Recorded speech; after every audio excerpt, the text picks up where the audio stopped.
Brought to you by V-Guard, co-powered by Sensodyne and Vimal. बोलो जुबां केसरी। देखो पूरे देश में जो माहौल है निश्चित रूप से हमारे यशस्वी प्रधानमंत्री जी का जो कार्यकाल रहा है, जिस कार्यकाल में इस हिंदुस्तान को आगे बढ़ाने का काम किया है, तो आम आवाम में माननीय नरेंद्र मोदी जी के साथ विकसित भारत का सपना साकार करने के लिए भारतीय जनता पार्टी के साथ और माननीय नरेंद्र मोदी जी को तीसरी बार प्रधानमंत्री बनाने के लिए आतुर है। जहां भी गया निश्चित रूप से लोगों की भावना, जन भावना माननीय नरेंद्र मोदी और भारतीय जनता पार्टी के साथ है। लेकिन कांग्रेस के नेता लगातार कह रहे हैं कि इस बार 400 पार का नारा सफल नहीं हो सकता।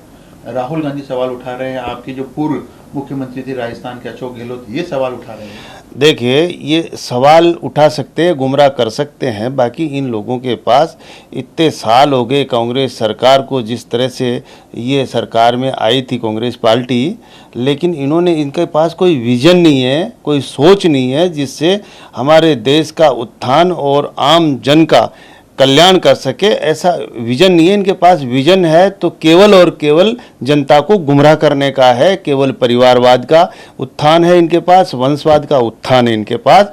बाकी भ्रष्टाचार में आप देख रहे हो, जब जब भी इनकी सरकारें रही है भ्रष्टाचार में लिप्त रहे हैं। तो ये तो तीन काम करते हैं, वंशवाद, परिवारवाद और भ्रष्टाचार। इसके अलावा इनके इस देश, राष्ट्र हित और राष्ट्र नीति की जो भावना से काम करना चाहिए राष्ट्र के बारे में, वो इनके पास सोच नहीं है, इसलिए तो गुमराह करते रहेंगे। बाकी आपको पता है ये किस तरह से कहाँ पार्टी थी जिसका कहाँ आज कई प्रदेशों में इनका नामो निशान नहीं है और इनके प्रत्याशी भी चुनाव लड़ने से हट रहे हैं। तो ये स्थिति क्यों हुई है? अगर ये इस तरह के काम कर रहे होते तो जनता इनके साथ होती। आज माननीय हमारे यशस्वी प्रधानमंत्री जी के साथ और भारतीय जनता पार्टी के साथ जब कहाँ से चली है पार्टी और कहाँ आज पूरे विश्व में सबसे बड़ी पार्टी है, और हमारे भारत में जिस तरह से 2 बार तो हमारी भारतीय जनता पार्टी की सरकार है, तीसरी बार बनने वाली है, और सब कई प्रदेशों में हमारी भारतीय जनता पार्टी की सरकारें हैं।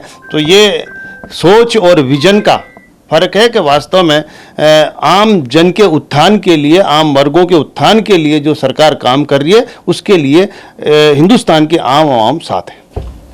दूसरा मेरा सवाल था, आप हाल ही में दिल्ली से होकर आए। दिल्ली में जिस प्रकार स्वाति मालीवाल ने जो आरोप लगाए हैं जो मुख्यमंत्री अरविंद केजरीवाल के साथ के जो लोग उनके घर में जिस प्रकार से मिसबिहेव, आप देख रहे हो ना, ये सरकारें जितने भी बीच बीच में जो पार्टियां बन के आती है, ये स्थायी पार्टी रहने का संकेत नहीं है इन लोगों के पास। जिस तरह से ये भ्रष्टाचार में अभी अभी बेल पे छूट के आए, कोई इनको फ्री तो किया नहीं है, लेकिन जिस तरह से इन्हीं की पार्टी की एक महिला नेत्री, जिस तरह से इनके घर पे अभद्र व्यवहार उनसे हुआ है उनके पीए के द्वारा, तो अगर वहाँ भी महिला सुरक्षा नहीं कर सकते महिला की, और अपनी पार्टी के व्यक्तियों की सुरक्षा नहीं करते, उनका न्याय नहीं कर सकते, तो ये क्या कर सकते हैं? माननीय केजरीवाल जी अब तक कोई बयान नहीं दे पाए हैं, उसका स्पष्टीकरण नहीं दे पाए हैं। तो आप देख लीजिए इनकी क्या हालत है। इसलिए मैं मानता हूँ कि जो भी